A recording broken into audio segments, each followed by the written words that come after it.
Comienza Clásica en Radio María, dirigido por María José López.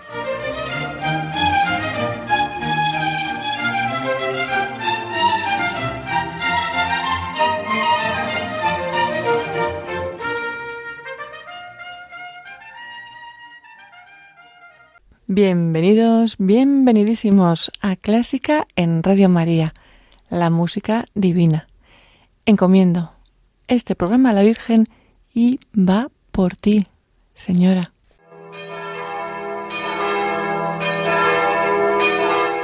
Hoy dedicamos la oración a nuestros difuntos, familiares, amigos, a los que hemos querido, con los que hemos convivido, a los que queremos, cuyo recuerdo nos emociona y nos impele a dar gracias a Dios por el regalo que han supuesto para nosotros. Dales, Señor, el descanso eterno y brille para ellos la luz perpetua.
Qué bien se ora con la música de José de Torres, músico del siglo XVIII.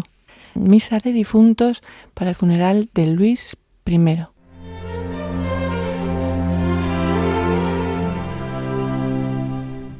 Y aquí estamos con nuestro invitado de hoy, Manuel Gimferrer. Hola, Manuel. Hola, María José.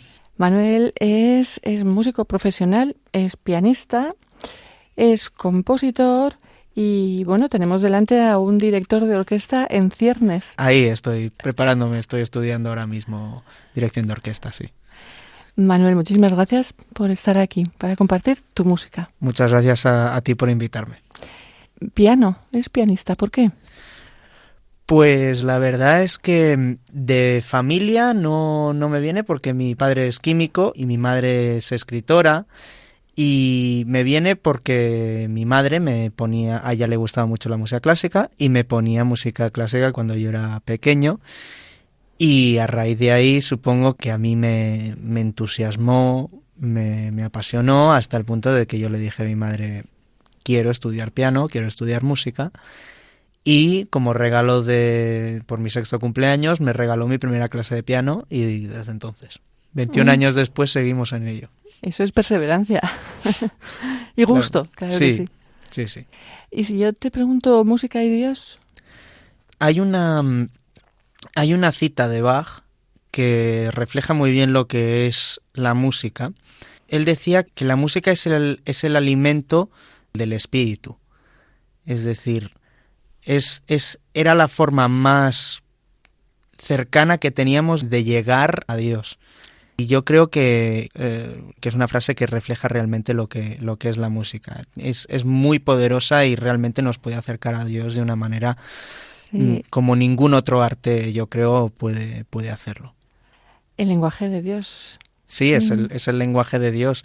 La música occidental, lo que nosotros conocemos como la música occidental, que es toda la tradición barroca, clásica, del Renacimiento, viene de la Edad Media, y las primeras obras que se escribieron las escribió el Papa Gregorio Magno, y de ahí vienen todo lo que llamamos el canto gregoriano, viene de ahí, y toda la literatura musical viene del canto gregoriano. Toda, hasta ahora.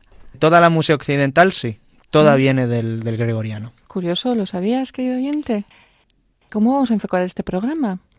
Creo que traes una propuesta curiosa. Pues es una propuesta, ya que estamos cerca del Día de Todos los Santos. Hay una tradición aquí en España que para el Día de Todos los Santos se instaló en los años 30 o 40, y era la representación del Don Juan Tenorio de José Zorrilla. Yo es la primera noticia, no conozco esa tradición. Es una tradición que me lo ha explicado mi madre, que nació en los años 30 y 40, porque era una cuestión de dar una visión, por decirlo así, de que era posible redimirse de todos sus pecados, porque el Don Juan Tenorio de Zorrilla, al final el personaje de Don Juan, en vez de irse a los infiernos, como en el Don Juan de Tirso de Molina, se redime el espíritu.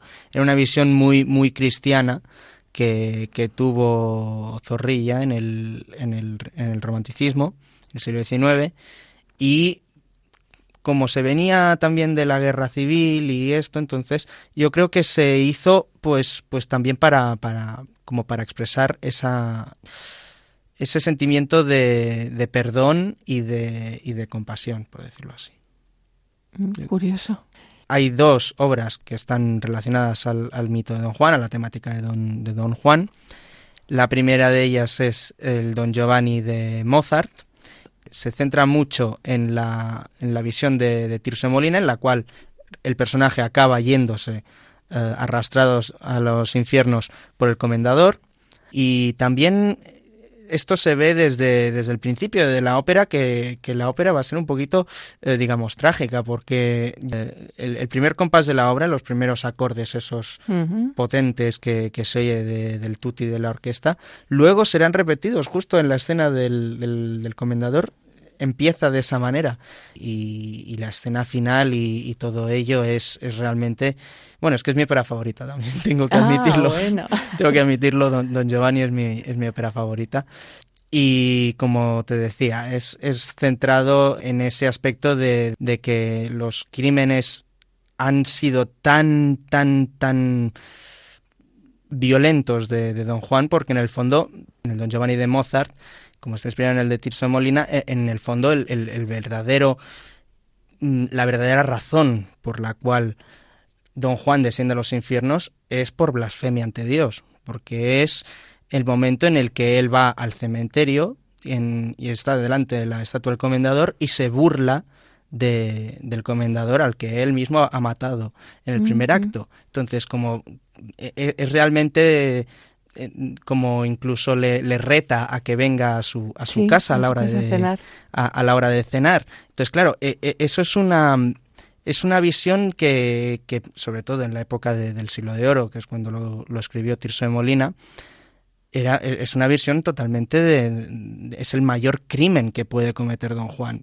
Es decir, Don Juan hasta ese momento Dios no le castiga porque ha hecho crímenes violentos, ha sido un mujeriego, por decirlo así, compulsivo, pero no ha blasfemado ante Dios. Pero en cuanto hace eso, entonces ahí es cuando realmente el personaje de Don Juan se condena a sí mismo, y de ahí viene el castigo final hacia el personaje.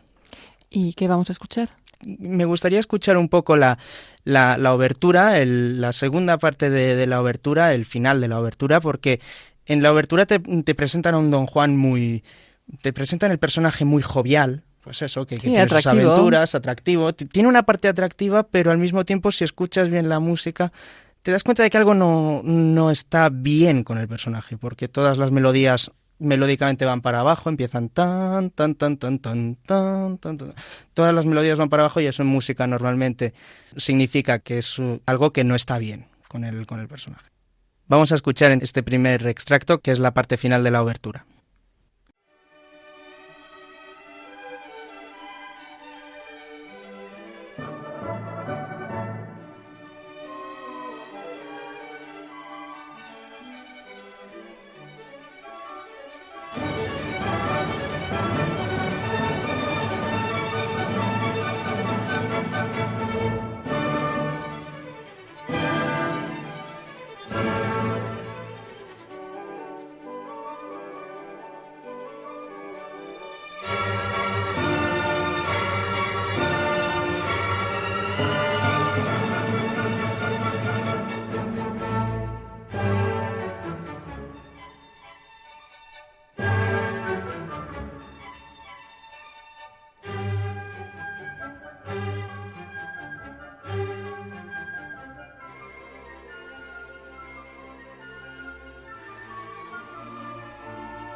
Y después de escuchar este final de la abertura de Don Giovanni, vamos a ir a la escena final del segundo acto, en la escena final en la versión original de Praga, porque en la versión de Viena, que la compuso un año más tarde, Mozart incluyó una pequeñita moraleja para los vieneses, pero lo que vamos a oír ahora es la concepción original de Mozart del Don Giovanni, de cómo se terminaba, y es la escena en la cual Don Juan desciende a los infiernos.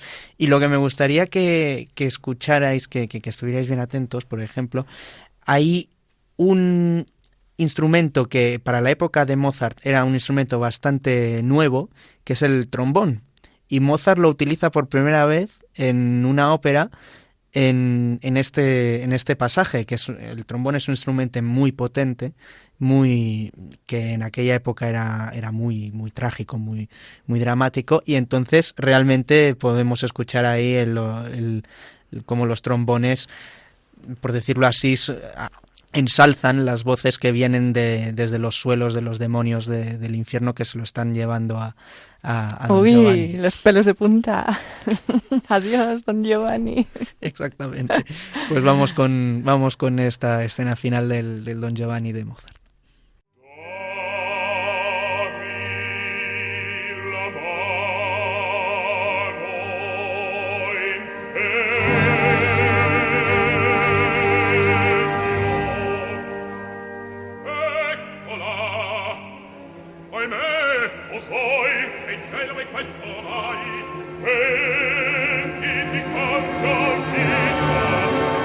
L'ultimo momento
Uf.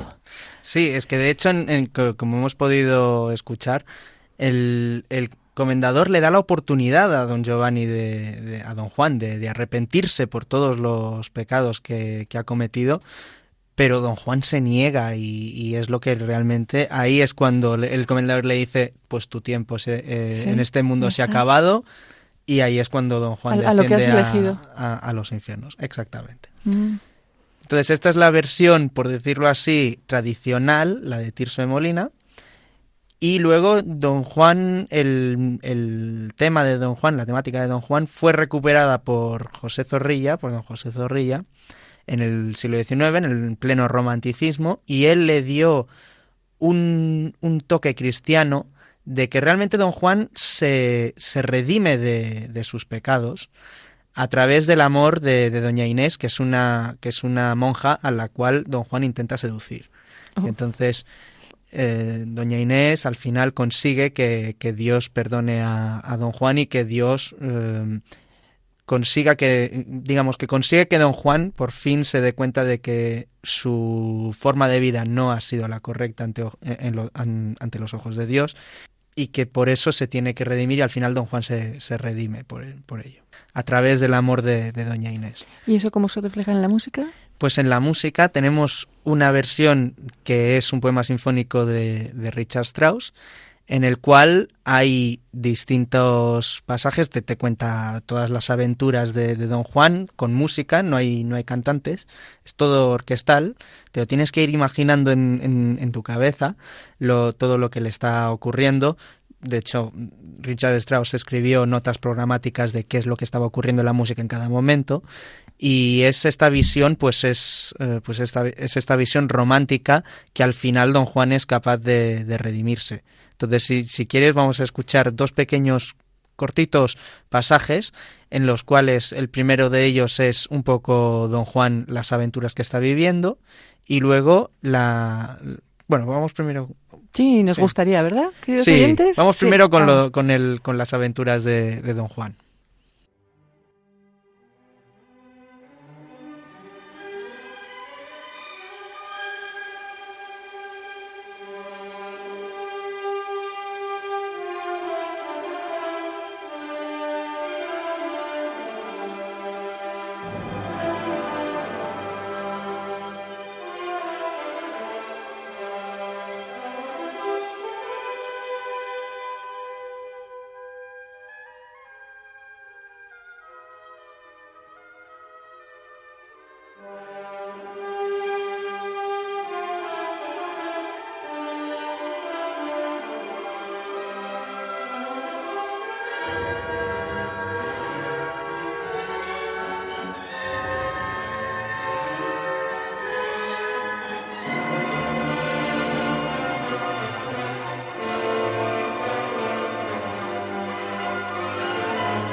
este primer pasaje vemos un poco todo este amor pasional que, digamos, que don Juan transmite a todas las mujeres que él intenta conquistar. Sí. Y es realmente esta visión del amor pasional y muy romántico, muy de la escuela wagneriana. Strauss era un gran admirador de Wagner.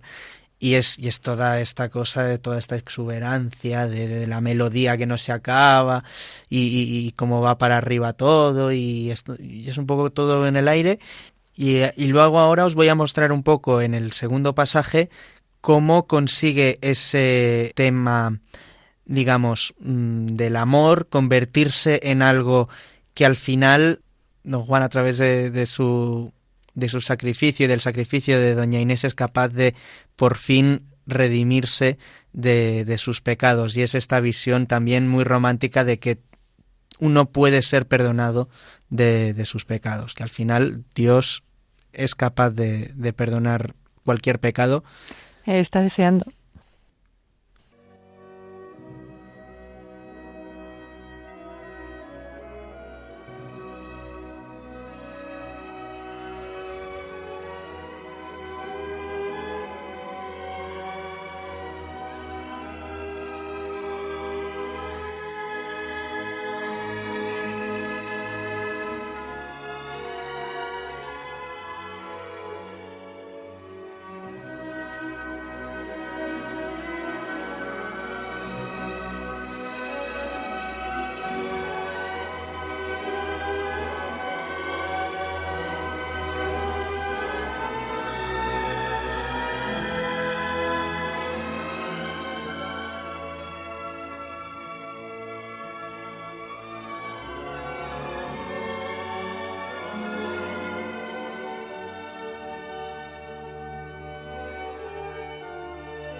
Era Don Juan de Richard Strauss.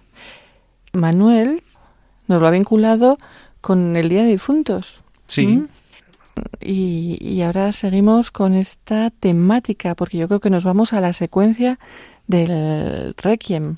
Sí, exactamente. La misa de difuntos. Exactamente, hay mucha literatura, no solo en el espíritu, digamos, de misas compuestas con música, hay muchos requiems, hay el requiem de Verdi, hay el requiem de Mozart, el de Berlioz, el de Fauré, hay muchos requiems, pero hay una melodía en especial que está dentro del requiem que hablábamos antes, del canto gregoriano, que es la base de toda la música occidental.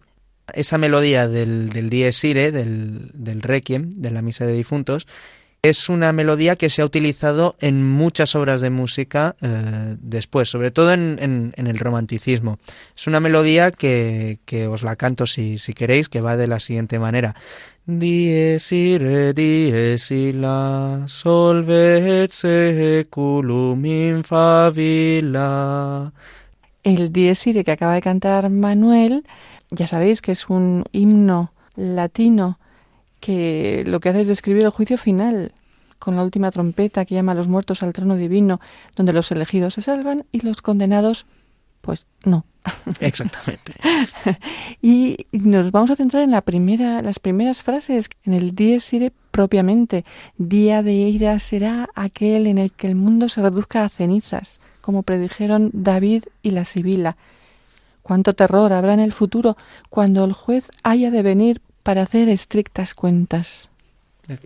Es que es justamente el juicio final es una temática en la cual hay mucha literatura, y justamente el Dies Irae tiene este canto gregoriano que he cantado antes, tiene, como he dicho, muchas obras de la música clásica que se inspiran en ella. Una de ellas es la Sinfonía Fantástica de Berlioz, de la cual os vamos a traer dos pequeñitos pasajes en los cuales vemos el Dies Irae de una manera mucho más lúgubre, mucho más tenebrosa, y luego un segundo pasaje en el cual se convierte el tema del Dies Irae en un tema mucho más heroico. Entonces vamos con la primera, con este primer pasaje de la Sinfonía Fantástica de Berlioz.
Y ahora os voy a enseñar un poco cómo este tema del Dies Irae se convierte en algo totalmente heroico para justamente el final de la sinfonía. Estaros bien atentos porque veréis que es el mismo tema, pero como toda la música que lo rodea es totalmente distinto, es una sensación totalmente distinta a la que recibimos como oyente. ¿Lo descubriremos? Sí. ¿Sí? Sí, sí.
Sinfonía fantástica de Berlioz. No sé qué hubiera compuesto si no existiera el Dies Irae.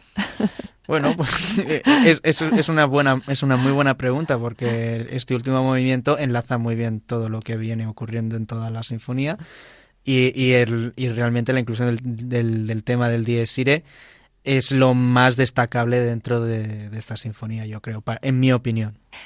Y seguimos hurgando en otras piezas, a ver. Sí, hay más piezas, por ejemplo, que utilizan este tema del Dies Irae. Una de las más, digamos, por decirlo así, más evidentes es la de Franz Liszt, una obra que se llama Totentanz, que significa en alemán significa danza macabra. Y realmente es como un concierto para piano y orquesta, salvo que él decidió no llamarlo concierto para piano y orquesta, pero es una obra para piano y orquesta. Es un tema y variaciones, y el tema principal de la obra es el Dies Irae gregoriano. Y como podréis ver, se ve ya desde el inicio de la obra. Es una obra profundamente virtuosística para piano. Yo nunca la he podido tocar, ni siquiera lo he intentado de lo complicada que es, pero realmente es una obra que realmente el Dies Irae es muy profundo, tanto en el inicio como en el final. Así que vamos a escuchar tanto el inicio y el final de la obra. Estos son retacitos. Sí, sí, sí.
Y en este segundo pasaje vamos a ver cómo el tema del Dies Irae al final de la obra se convierte en algo totalmente, como en el caso de Berlioz, heroico, salvo que en el caso de Berlioz, como hemos podido escuchar antes, termina, por decirlo así, bien, mientras que en esta versión de Liszt es más bien todo lo contrario. Como Liszt se reflejaba mucho en esta obra, es como si el propio pianista al final de la obra fuese arrastrado por la orquesta hacia abajo, y vemos lo que habíamos comentado antes de las líneas descendentes melódicamente, y veréis cómo la melodía principal va yendo poco a poco hacia abajo.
Esto era el Totentanz de Liszt.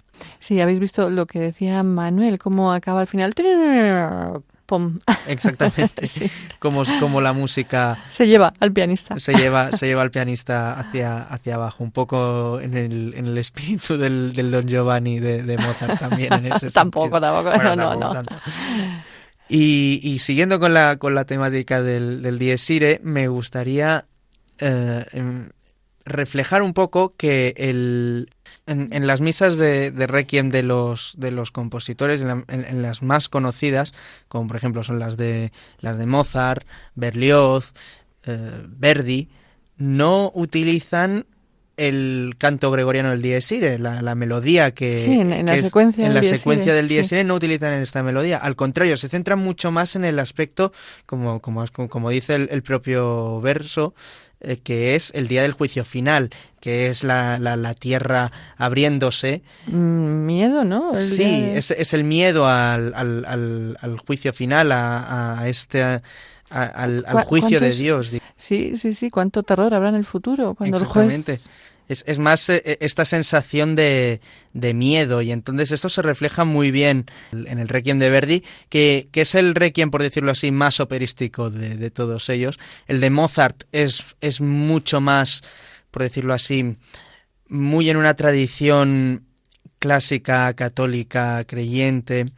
Verdi no era alguien especialmente creyente, pero era alguien muy operístico, y toda esta teatralización de justamente como era el día del juicio final todas estas cosas las sabía representar muy bien en sus óperas. Entonces dijo, bueno, pues cuando yo componga mi Requiem, pues voy a hacer un Requiem no teatralizado, pero que la música en sí nos dé este aspecto teatral.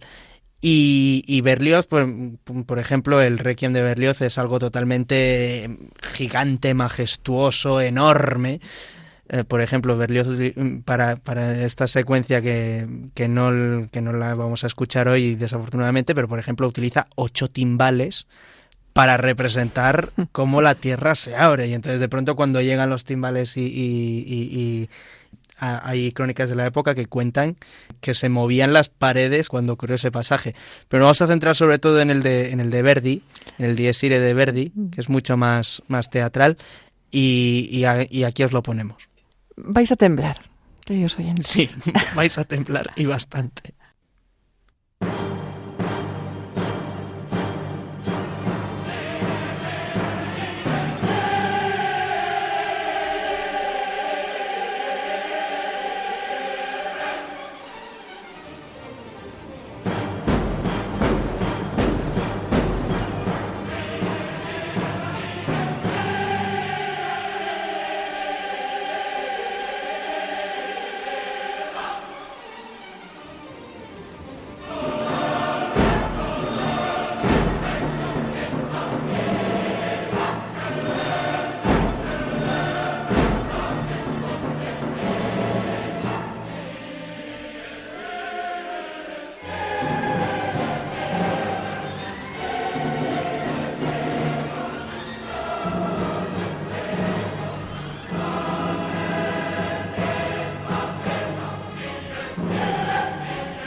Dies Irae, esta vez no basado en gregoriano, fabuloso, Sí, impresionante, de el Requiem de Verdi. Pero no estoy de acuerdo contigo, porque el de Mozart, Dies Irae, Dies Sí, Irae, también tiene cuantos tremores futu, también... Sí, es muy... Es fuerte. Es fuerte, es muy potente, sobre todo esa parte, pero el resto del Requiem es mucho, es muy esto, mientras que el de Verdi, desde el principio hasta el final, se nota que él estaba pensando en ópera y que no estaba pensando para nada en la religión, por decirlo así. ¿Cuánto sabe de música este chico, eh? Bueno, de hecho, creo que eres divulgador. Sí. Bueno, sí, y lo estás plasmando, vamos. Eres divulgador porque haces conciertos en tu casa en los que explicas las piezas y también tienes vídeos en YouTube. Sí, tengo vídeos en Vimeo, sobre todo. En YouTube tengo un canal, pero ya no hace como 3 o 4 años que no cuelgo nada. Es sobre todo en Vimeo donde tengo mi canal. Y es un canal en el que básicamente intento divulgar la música clásica porque considero que las nuevas generaciones hoy en día no tienen tan en cuenta la música clásica, están demasiado pendientes de lo que hacen sus artistas favoritos, de reggaetón, de pop, de rock, de cualquier género, por decirlo así, moderno, electrónico, y no se dan cuenta que en el fondo todos esos estilos que a ellos tanto les gusta no serían posibles de no haber existido una tradición musical occidental que está basada en el gregoriano, como habíamos dicho al principio del programa. Uh-huh. Pues después de este día de ida, yo creo que nos merecemos un descanso y nos vamos a...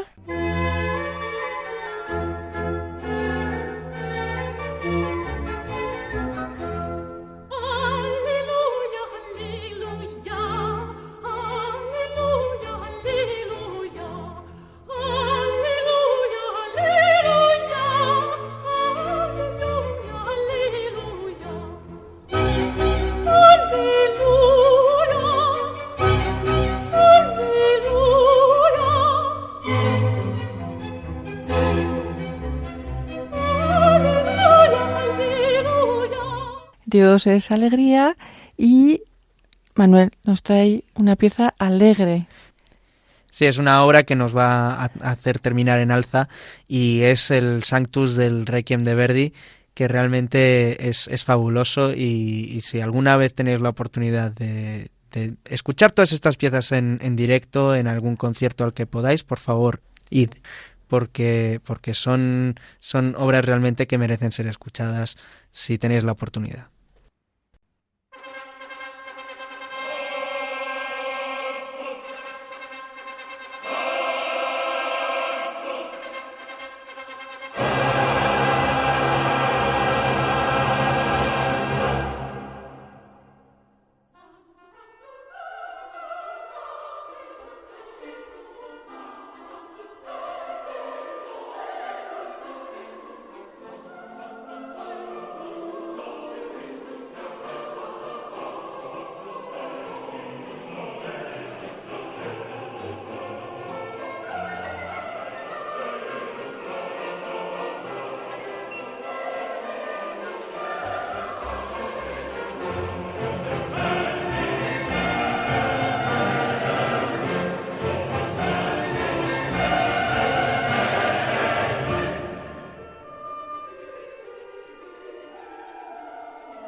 Qué bien acabar bendiciendo al Señor. Exactamente. Y muchísimas gracias, Manuel. Manuel Jaime Ferrer, pianista, compositor. ¿No nos has traído ninguna pieza? No, pero si me vuelves a invitar, a lo mejor te traigo algo. Tendremos que invitarlo. ¿Qué te parece, querido oyente? Sí, claro que sí. Y director futuro, director de orquesta. Sí, con suerte sí. Sí. Ese es el plan y esa es la meta a seguir. Muchísimas gracias. Muchísimas gracias a ti, María José, por invitarme. Gracias, señor. Gracias, señora. Querido oyente, muchas gracias por estar ahí. Como siempre, ya sabes que puedes escuchar este programa en el podcast de Clásica en Radio María y que estamos a tu disposición en clasicaenradiomaria1@radiomaria.es. Queda con Dios, queda con la Virgen, que nos guían y nos guardan. Y un beso muy fuerte. ¡Mua! ¿Has escuchado el beso de Sí, Manuel? Es que... Adiós. Adiós.